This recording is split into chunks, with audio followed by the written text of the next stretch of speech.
Nauwi sa trahedya ang masaya sanang outing ng isang barkada sa Pampanga matapos malunod ang dalawa nilang kasama sa ilog. Kwento ng mga nakaligtas, maganda raw ang lagay ng panahon noon pero bigla raw tumaas ang tubig. May report si Mav Gonzalez. Bangkay ng natagpuan ang magkaibigang naligo sa isang ilog sa Florida Blanca, Pampanga. Kinilala ang mga biktima bilang sina Kenneth Maling, 23 taong gulang mula sa Caloocan, at Karen Ronquillo, 21 taong gulang mula sa Lubao, Pampanga. Ilang oras lang ang pagitan nang hiwalay na makuha ang kanilang labi kahapon.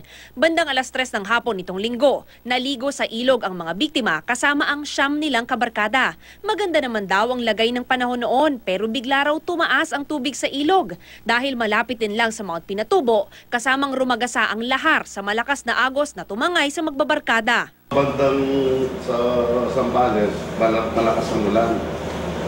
Biglang lumaki yung tubig. Ngayon, inabutan yung mga bata sa gitna ng ilog. Nailigtas pa ng Municipal Rescue Team ang 9 na inanod pero hindi na nasakluluhan ng dalawa. Lahat na, marami sila. Di ko masabi lahat kung sino. Basta marami sila. Nakaburol na ngayon ang labi ng mga biktimang nalunod. Mav Gonzalez, GMA News.